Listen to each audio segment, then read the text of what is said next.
ದಿವಂಗತ ದೇವರಾಜು ಅರಸು ಅವರ 111ನೆಯ ಜನ್ಮದಿನಾಚರಣೆಯನ್ನು ಆಚರಣೆ ಮಾಡ್ತಾ ಇದ್ದೇವೆ. ಮಾನ್ಯ ದೇವರಾಜ್ ಅರಸು ಅವರು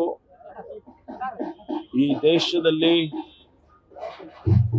ಸಾಮಾಜಿಕ ನ್ಯಾಯಕ್ಕಾಗಿ, ಬಡ ಜನತೆಗಾಗಿ, ದೀನ ದಲಿತರಿಗಾಗಿ ಹೋರಾಟ ಮಾಡೋದರಲ್ಲಿ ಮೊದಲಿಗರು ಅಂತ ಹೇಳಿ ನಾನಾದ್ರೂ ಕೂಡ ಭಾವಿಸ್ಕೊಳ್ತೇನೆ. ಸುದೀರ್ಘ ಕಾಲ ಮುಖ್ಯಮಂತ್ರಿಗಳಾಗಿ ಈ ರಾಜ್ಯದಲ್ಲಿ ಅನೇಕ ಐತಿಹಾಸಿಕವಾದಂತಹ ಬದಲಾವಣೆಗಳನ್ನು ತರೋದರ ಮೂಲಕ ಆ ಜನರಿಗೆ ಯಾರು ಶೋಷಿತರಿದ್ರು, ಯಾರು ನಿರ್ಲಕ್ಷ್ಯಕ್ಕೆ ಒಳಗಾಗಿದ್ರು, ಆ ಜನರಿಗೆ ನ್ಯಾಯವನ್ನ ಒದಗಿಸೋದ್ರಲ್ಲಿ ಅವರು ಶಾಶ್ವತವಾಗಿ ಅವರಿಗೆ ಉತ್ತರಗಳನ್ನು ಒದಗಿಸೋದ್ರಲ್ಲಿ ಯಶಸ್ವಿ ಆದರು ಅಂತ ಹೇಳಿ ನಾನಾದರೂ ಕೂಡ ಭಾವಿಸ್ತೇನೆ.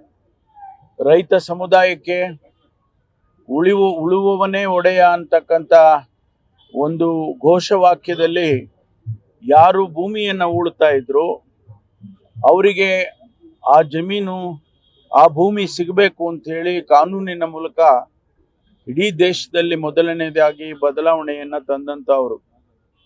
ಅದರ ಜೊತೆಯಲ್ಲಿ ಅನೇಕ ಅಭಿವೃದ್ಧಿ ಕೆಲಸಗಳನ್ನು, ಅದು ಯುವಕರಿಗಿರ್ಬೋದು, ಯಾರು ಶಿಕ್ಷಣ ಕ್ಷೇತ್ರದಲ್ಲಿ ತಾವು ಬದಲಾವಣೆಯನ್ನು ತರೋದಕ್ಕೆ ಪ್ರಯತ್ನ ಮಾಡ್ತಿದ್ದಾರೆ ಅಂತ ಮಕ್ಕಳಿರ್ಬೋದು, ಆ ಭವಿಷ್ಯದ ಬಗ್ಗೆ ಯೋಚನೆ ಮಾಡಿಕೊಂಡು ಅನೇಕ ವಿಚಾರಗಳನ್ನು, ಅದು ಶಿಕ್ಷಣ ಸಂಸ್ಥೆಗಳಾಗ್ಬೋದು, ಹಾಸ್ಟೆಲ್ಗಳಾಗ್ಬೋದು, ಅಥವಾ ಬೇರೆ ಬೇರೆ ರೀತಿಯಲ್ಲಿ ಅಭಿವೃದ್ಧಿ ಕೆಲಸಗಳನ್ನು ರಾಜ್ಯದಲ್ಲಿ ಮಾಡಿ ಇವತ್ತು ಅಮರರಾಗಿದ್ದಾರೆ ಅಂತ ಹೇಳಿ ನಾನು ಭಾವಿಸ್ಕೊಳ್ತೇನೆ. ಅವರ ಆತ್ಮಕ್ಕೆ ಶಾಂತಿಯನ್ನು ಕೂಡ ನಾವು ಕೋರಿದ್ದೇವೆ. ಇವತ್ತು ಅವರ ಜನ್ಮದಿನದಿಂದ ನಾವೆಲ್ಲರೂ ಕೂಡ ಪ್ರೇರಿತರಾಗಬೇಕು.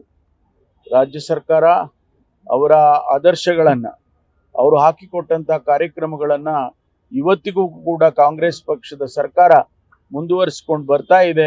ಮುಂದೆಯೂ ಕೂಡ ನಾವು ಆ ಕಾರ್ಯಕ್ರಮಗಳನ್ನು ಮುಂದುವರಿಸ್ತೇವೆ ಅಂತಕ್ಕಂಥ ಮಾತನ್ನು ಈ ಸಂದರ್ಭದಲ್ಲಿ ಹೇಳೋದಕ್ಕೆ ಬಯಸ್ತೇನೆ. ನ್ಯೂಸ್ ಫಸ್ಟ್, ನಿರ್ಭೀತಿಯಿಂದ ನಿಮ್ಮ ಪರವಾಗಿ.